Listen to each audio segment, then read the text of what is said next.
देख रहे हैं समिया रसोई घर और आज कोई कुकिंग नहीं करेंगे बल्कि हाँ आज मैं आपके साथ जो रेसिपी शेयर करूंगी वो बहुत ही मजेदार कैरी की हरी चटनी है। बहुत मजे की बनती है और आप इसे दाल चावल घर में बने आप उसके साथ इसे यूज कर सकते हैं। रेसिपी शेयर करने से पहले अगर आप मेरे चैनल पर नए हैं तो मेरे चैनल को सब्सक्राइब कीजिए, बेल आइकन प्रेस कीजिए ताकि आने वाली हर वीडियो का नोटिफिकेशन आपको मिलता रहे। तो आइए स्टार्ट करते हैं। कैरी की हरी चटनी बनाने के लिए यहाँ पर हाफ पंच पुदीने का है, हाफ पंच धनिए का है, 6-7 हरी मिर्चें हैं, नमक टू टेस्ट है। यहाँ मैंने 1 टीस्पून भर के लिया है। 2 से 3 जवे लहसुन के हैं। ये आपको कलर चेंज लग रहा होगा, ये मेरे फ्रोजन है तो इसलिए इसका कलर ऐसा हो गया है। 1 टीस्पून जीरा है और कैरी हमें चाहिए 1 कप। बड़ी है तो 1 ले लीजिएगा, छोटी है तो आप 2 ले लीजिएगा। मेरे पास छोटे साइज की थी तो मैंने 2 ले ली है। कुछ नहीं करना, बहुत ईजी रेसिपी है। इन सब चीजों को हमने मिक्स करके ग्राइंड करना है। इधर मैंने जार ले लिया है, इसके अंदर हम डाल देंगे लहसुन कैरी।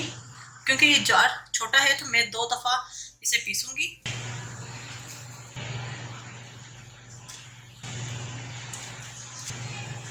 अच्छा, पानी आप जो डालेंगे वो बहुत थोड़ा डालिएगा, बहुत ज्यादा ये लिक्विडी नहीं होनी चाहिए, जरा थिक पेस्ट इसका होना चाहिए। इन सबको चीजों को डालकर मैं ग्राइंड कर लेती हूँ। जी ये मैंने पीस ली है, इसको मैं बॉल के अंदर निकाल दूंगी और इसी तरह मैं बाकी भी पीस लूंगी।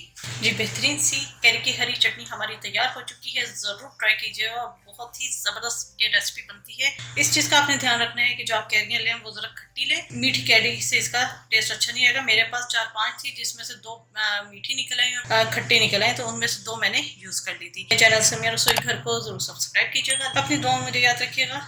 Thank you for watching. खुदा हाफिज।